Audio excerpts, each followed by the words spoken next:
Big pass லைவ்ல Digvijay eliminate ஆயிட்டாரு. So நம்மளுக்கு தெரியும் இந்த விஷயம் ஆல்ரெடி. திக்விஜய் தான் வந்து எலிமினேட் ஆக போறாருன்னு சொல்லிட்டு.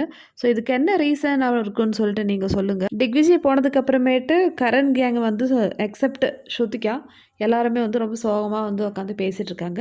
ஸோ கரண்லாம் வந்து ரொம்ப க்ளோஸ் ஆனா திக்விஜய் கூட. அதுக்கப்புறம் சும்மா வந்து 2 வாரமா கடந்த 2 வாரமா தான் வந்து திக்விஜய் ரொம்ப க்ளோஸா பழக ஆரம்பிச்சிருக்காங்க. எஸ்பெஷலி ஸ்ருதிகா, சும் சண்டைக்கு அப்புறமேட்டு திக்விஜய் இந்த கரண் கூடயும், சிம் கூடயும், ஷில்பா கூடயும் நல்லா பேச ஆரம்பிச்சுட்டாரு. ஸோ ஷில்பாவும் அதே மாதிரி தான்.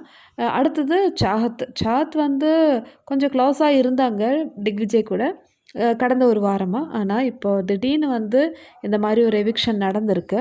திக்விஜயோட இந்த எவிக்ஷன வந்து அக்செப்ட் பண்ணவே முடியலன்னு சொல்லிட்டு கரண் டீம் வந்து லைவ்ல ரொம்பவே புலம்பிட்டு இருக்காங்க. ஸோ இவங்களுக்கும் தெரியல என்னவா இருக்கும்? இனிமே வந்து வீக்கெண்ட்ல இன்னொரு எவிக்ஷன் இருக்குமா?